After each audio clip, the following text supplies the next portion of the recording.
Well, hello everyone, and welcome to the podcast. My name is Billy Dees, and I'm here today on behalf of HO Press, Shore House Books, and all of the fine people at HumorOutcast.com. If you haven't had a chance yet, do check out that website, HumorOutcast.com. New posts pretty much every day, funny material, political stuff, satire, and just stuff in general. Good place if you want to start your day with a little smile. And we want to say hello to Donna Kavanaugh. So hello, Donna. On the Zoom machine with me today is Will 3. What's going on, man? Hey, how are you? Good to be here. Thank you. It's great to have you. Will is an interesting guy. We're going to talk to him. He is also the author of a new book called Hartley Law. And just to give you a quick synopsis, just to give you an idea of what it's about, there's a congregation in a church, and a gunman comes in the room and shoots Nicholas Rossi. Now, this guy is believed to be responsible for numerous miracles in the area. And after everybody ducks and the smoke clears, Father Thomas O'Toole is standing in the altar area with a smoking gun, okay? And his intended victim is gone. Now, I hope I'm saying this name right. Ari Meyer, is that the character's correct pronunciation? Ari. Okay, very good. Ari is an Esquire, and he is a 15-year veteran of the Public Defender's Office. And he is assigned to represent Father O'Toole in the trial. The case becomes very personal to Meyer and puts his personal life into a downward spiral, along with his law practice. Hartley Law is the sequel to Hartley God, and it follows Ari as he attempts to convince a jury that a single isolated event should not outweigh an entire life dedicated to service and kindness for others. So it's got an interesting premise. Well, thank you. Yes. I mean, obviously, it's one of those stories where there's a lot of mystery here as to what happened to the intended victim and how this plays out in the story. So you got a lot of good stuff here. Now let's talk a little bit about you, because one of the reasons why I wanted to give a little synopsis of this is it ties into what a lot of what I know about you. Now, where are you from? I am born and raised in Pittsburgh, Pennsylvania. Yeah. I have what you would call Allegheny County disease. Okay. So I've never really been anywhere outside of here. I tell people that I moved to California for exactly 3 weeks, and then I was back in Allegheny County. So it was a nice vacation. Nice vacation. But yeah, I'm here in Pittsburgh, and yes, for a while now. Now, when you're not writing or working, for that matter, I understand you teach. What do you like to do for fun? I think it depends on the season. I'm a big outdoors person, but it's seasonal. So if it's if it's the springtime, I'd like to be trout fishing or riding a mountain bike. If it's summer, I like to ride a paddleboard. And my son is still small enough that I can put him on the front of the paddleboard and I paddle around, and he tries to catch bluegill. Yeah. So I'm like a second-hand gondola operator. Yeah. With my son, and that's pretty much it. No, wintertime I like to ski if possible, but last year was pretty bad for it, and the year before wasn't that good either. But still like to get outside if I'm not. I spend enough time being cooped up. Yeah. Well, I'm going to talk about not only where you live, but the things you do. Now, you're a teacher. You're teaching at the moment, but you also are an attorney. And, yes. And I'm going to get to that in a minute, because the cultures that are represented in your books a lot, I'm more familiar with the first book than I am the second. But the neighborhoods, the way they're laid out, the way people interact. I've been to Pittsburgh, and I have family from Beaver Falls. Okay. Yeah. And I've been to Philly enough times, and it seems like a lot of the neighborhood settings play a role And I notice a lot of similarities, or maybe it's just me, and the way you kind of lay out the places that your stories happen. How much of your culture and your experiences play into how you outline the places where your stories happen? I think a lot of it does. The neighborhood I live in now is not any of the neighborhoods where any of the action happened. Yeah. But Pittsburgh's a small city, and the Strip District, where the majority of the action in the second book occurs, is 10 minutes away from me. Okay. And it's a popular spot for Saturday mornings, Sunday mornings, obviously prior to COVID, because things are a lot different now. Yeah. But it was just wall-to-wall stores and restaurants and cafes and a lot of food stores. And it's a place where people do a lot of food shopping. Yeah. They also had a lot of specialty food stores. So Saturday morning, Sunday morning, it was very, very crowded. Yeah. And it transformed. Even, in my lifetime, I've seen it transform from, straight industrial to industrial / bars, restaurants, and now hardly no industrial, but a lot of retail, a lot of office space, condominiums, but still that element of food shopping. So sure. It's really changed. Yeah. Well, that kind of leads me into the next question, because obviously the law and attorneys and all these things play a role in your stories. And my question is kind of twofold. One, on the technical side, I don't know a whole lot about the law, but when I do, neither do I. Okay, when I do watch some fictional television show or something like that, where they have a courtroom drama or something like that, I know enough about the law to know that these are things that just don't happen in the courtroom. These are areas that an attorney is never going to go down. And a lot of the times, the way evidence is presented, it's way exaggerated in TV films in terms of how important it is and all that, and how the verdict is going to go. And by the same token, in your case, there's the technical side of it. You have a practical understanding of the law, but you also have a lifestyle. You've obviously studied a certain amount of time to have those credentials. You've been around people who know the law, so there's a certain vibe that those kind of professionals have. Those two aspects, the technical part and the personal part, how much of that goes into your book?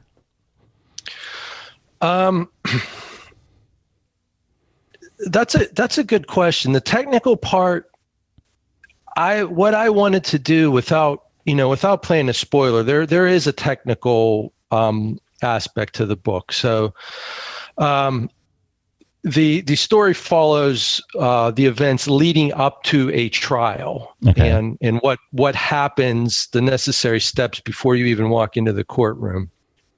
But then there's the actual courtroom scene, which is technical. I wanted to write the story in a way that, another attorney could read it and say, this is believable. That may have taken some artistic liberties here and there, but it's believable. But at the same time, if I wrote the story how the law actually is practiced, it would be very dull and very boring. So it wouldn't be good. But on the flip side of that, what I found the most interesting. So I'm writing about, Ari Meyer, who is a veteran public defender. And if you know anything about the public defender's office, the people that work there try cases every day. They're in court every single day. If it's not a full-blown trial, it's motions. It's just constant courtroom. And that's not my law practice. I have been to court. I've had trials to some extent, more complicated, some more complicated than others. But I don't think anyone would ever describe me as a trial lawyer, like you would describe someone from the public defender's office. So I wrote, I based my character of like what I never was, kind of the complete opposite of me. So if you read about Ari, he's like, he's dashing and he's brilliant in court and he's making crazy arguments off the top of his head, and just everything that that just was never my practice, so I never really experienced that. So it was kind of writing like, if I could do this, what would I like to be like? And hopefully I got that. Okay. So do you bring any of, so I guess you have those two aspects. You have kind of like myself. I wish I was Joe Rogan and had a multi-million-dollar contract from a podcasting company. So yeah, I guess you could bring some of that into the character and make him whoever you want, but enough about the character to make them grounded. He's not doing things that are not plausible. At least you're keeping it in the real world. So yeah, I appreciate that. That's a good angle. Thank you. The book is the sequel to your first book, which was Heartly God. How necessary is it for the reader to have read the first book to appreciate the second? Well, I have mixed feelings on this. It's an unfair question for me. It's not unfair, but I mean, it's difficult for me to answer because of my own, what I'm told as a writer from editors and things like that is that, that I can't control everyone's, give people some room to interpret things on their own. Don't try to micromanage the reader. I would like people to read the first one just because I think it gives them the full backstory, in terms of what led up to these events. So I think it would be better, me personally, but I've been told by several people absolutely not. Yeah. Including one, Donna, whose opinion is, I trust and respect immensely. Oh, absolutely, sure. And, she was very forthcoming in saying that it stands on its own and it's not necessary that people have read it, that I've done a good enough job putting in enough detail about what happened previous that people can pick up, even if they may not appreciate the magnitude of it, they can still follow along the story. And then people may choose to go back and buy and read the first one is sort of like the origin story. Yeah. And a lot of people go down that path. For some reason, backstories, I've noticed, have become extremely popular. I went through that with my wife in Game of Thrones, and it wasn't necessarily pleasant all of the time. Yeah. But, we had to go back to the beginning and find out why this character was doing that and doing this. And then and once she got caught up with that made the future that much more, anticipating. So a lot of people like reading the backstories. So, I guess it's up to the individual, as long as a given story can stand on its own and it might intrigue you enough to go to the first book. That's probably a very good way to do it. And that's really interesting that you say that about backstory, because in this book, there's 3 or 4 chapters of backstories to the main character.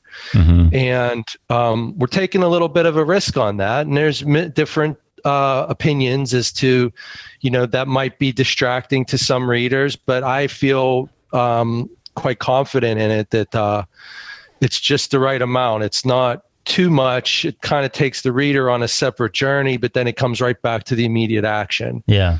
So there's a good bit of backstory in this second book as well. And the first book did move that way. The first book went from the beginning to the end.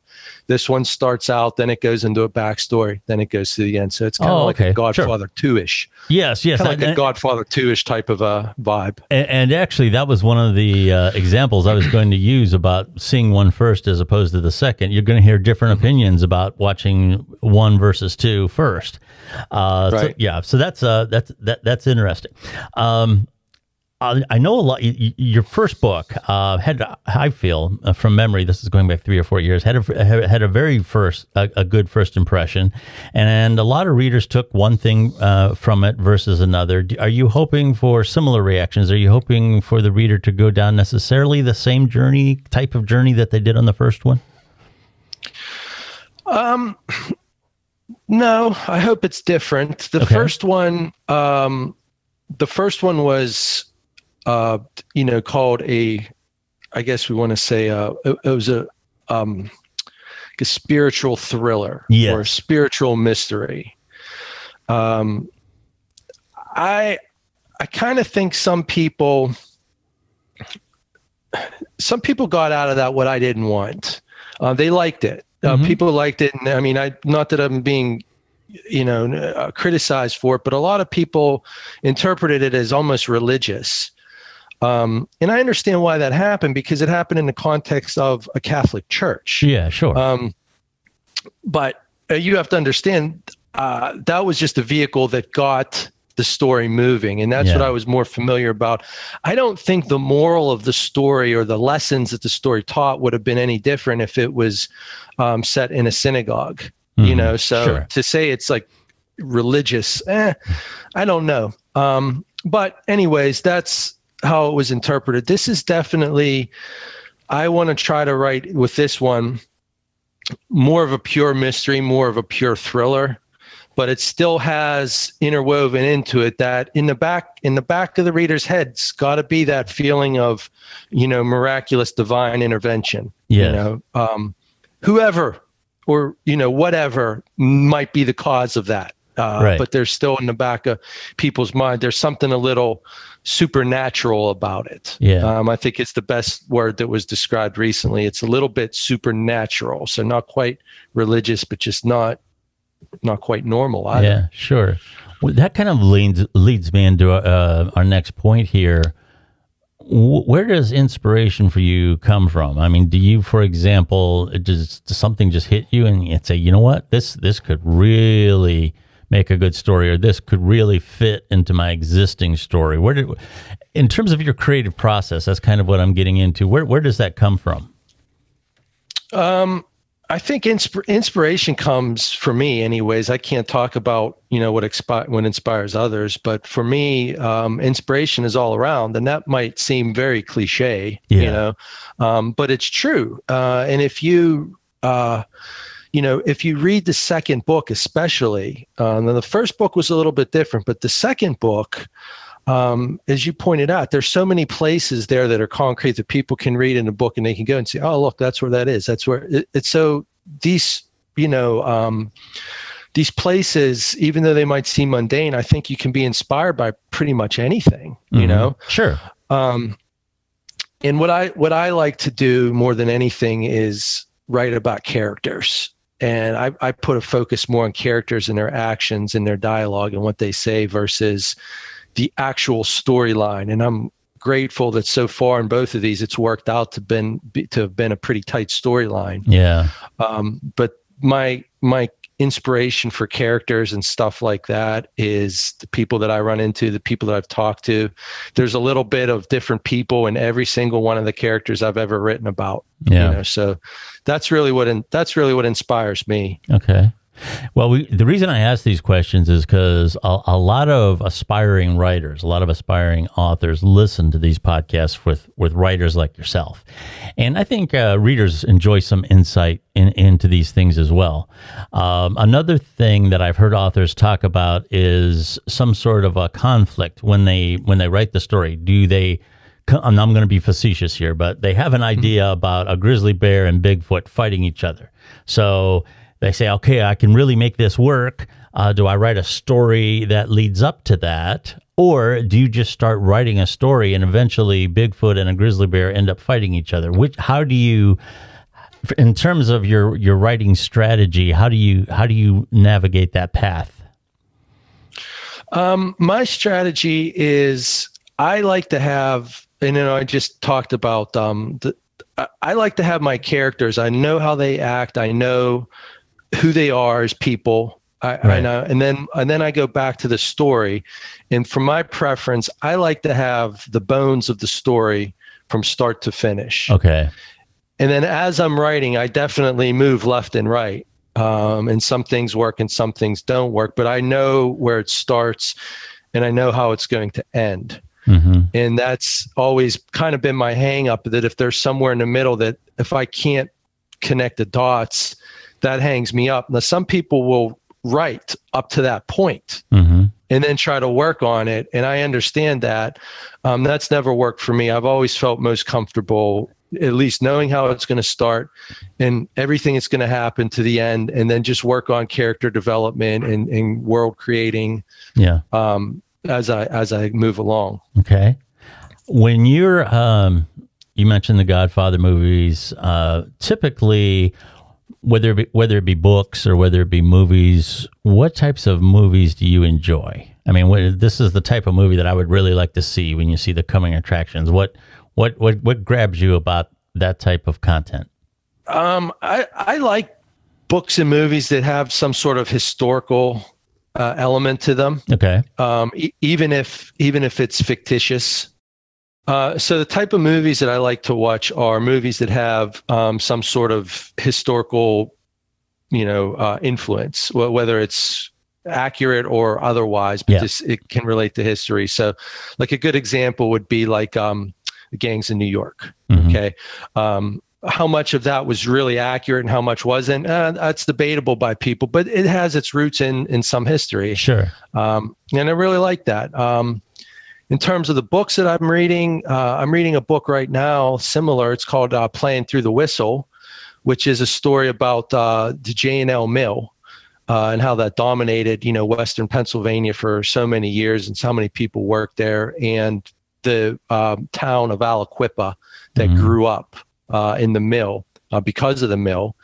And then, of course, it's called Playing Through the Whistle. It also talks about the history of football and the athletes that have come out of that area, Tony Dorsett, Mike Ditka specifically from Aliquippa, Tony Dorsett one town up. But, so I like that. But, I'm also reading the Beastie Boys book right now, which I find, just wonderful. Yeah. Wonderful. I'm kind of a sucker for that revenge formula. I don't know why, like John Wick and all those. Yeah. Well, it's hard to not watch any movie with Keanu Reeves. Is so. I mean, has he been in a bad movie? Yeah, not too many. How would you categorize if somebody said, "What kind of book is Hartley Law?" How would you categorize it in just a quick category? I'd say hopefully legal thriller. Okay. Oh, that's good. I think legal thriller is fine, but it's different than a John Grisham, where John Grisham legal thriller is, in my opinion, very much dedicated to the case at hand in the trial and everything that goes on. And I mean, that's what the whole book is about. And if it's turned into a movie, that's what it's about. This is a legal thriller, but I think, like I said, it's got that little hint of supernatural. And it just kind of is in the background. I'm hoping that when the reader's reading, it's just kind of in the background. It's just kind of there. And then at the end of the book, that's when the supernatural really comes out. And then hopefully the reader has like an aha moment. It's like, I knew there was something more to this, than just what's at hand. So yes. What would be, along that same line, what would be the best compliment you could receive about the book? Somebody come up to you and said, XYZ, hey, that's what I really liked about it. What would be the best, without spoiling the story? I've received a couple of compliments, and the things that always make me feel good is I couldn't put it down. Yeah, like I just couldn't stop. I couldn't stop reading it.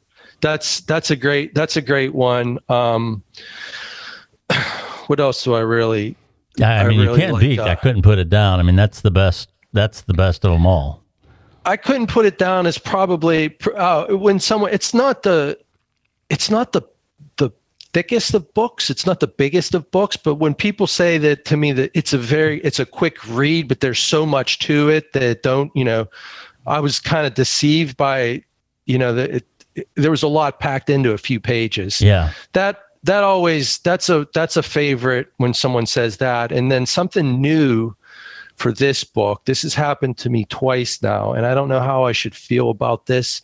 But two people, when that backstory that I mentioned earlier, two people have told me that it made them cry. Oh. So I don't know how I should feel about that. But, on one hand, I'm like, yes, like that's good writing. But, I don't want to make you. But I mean, to me, that's kind of like, wow, that's like, wow, I can't believe that it's something that I wrote would be that. Would move someone to tears. Yeah, so, I would say that's good. That's why people read fiction, is to experience human emotion and go down that that story, wondering where it's going to go. And along that ride, you feel emotion. So, yeah, I would take that as a good thing. Yeah. Where can people find out more about you online? Okay, website, will-3.com, WIL-3.com. And also Will3 is on Facebook. Okay. Awesome. And the website is very, very interactive. You can email me through the website if you have questions, and I will actually respond. Wow. Directly to whoever wants to email me. People have questions about characters, about stories, things of that nature. I mean, not where can I buy this book? Is you can buy it through the website, but sure. But people that have questions, is there going to be a sequel to this? Is there, do you mean when you said the following? And I will respond to each and every question that I get. That is fantastic. Again, the book title is Hartley Law, and that's with a question mark. And it is a novel by Will 3, our guest here today. You've kind of answered. You can buy the book on your website.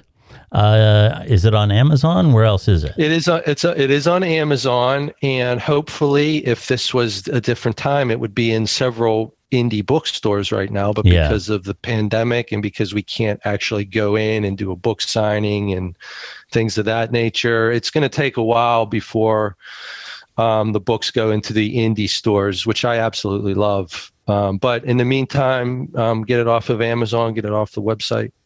Awesome. Again, so like my friends at Amazon just as much too. Sure. So, that is fantastic. Hartley Law, a novel by Will 3, and this is a sequel to your first book, Hartley God, and highly recommend these books. Obviously, very well done. You have the right person creating the background, the backdrop for these stories.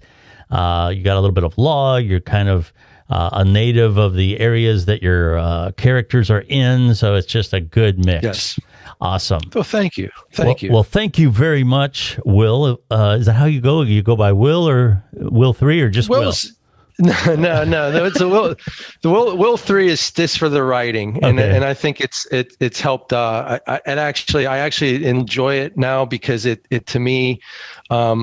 I take my teacher hat off. I take my lawyer hat off. I take my parenting hat off, and I become the writer. But it's more than just me now. It's kind of like I like to refer to it as the Will 3 project. Sure. And I'm just kind of the lead guy right now. So awesome. Yeah, Will Williams fine. All right, very good. Well, thank you very much, Will, for being here today. I really appreciate it. I'm glad you. Thank you for having me. I'm glad you had the patience for some of the questions. Some of the listeners out there, whether they be aspiring writers or some people, just really like to know about the writing process as readers. So I really appreciate you taking the time to go into some of that for us. Yeah, it's not a problem. And I'll follow up with that. If anyone has writing questions, they want to send them through my website, I'll be happy to follow up with those as well. Very good.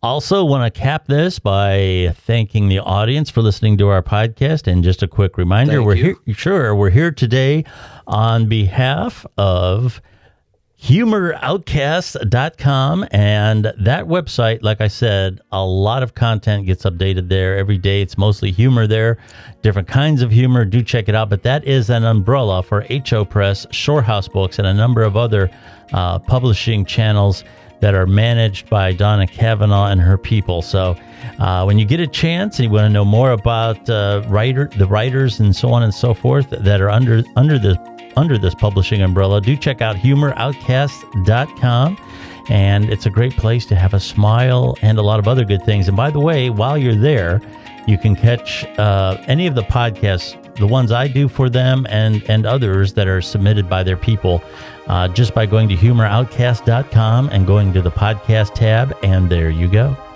Been talking to Will 3. Thank you very much, Will, for being here. I want to thank our audience. I am Billy Dees. Have a great day, and thank you for listening. Thank you.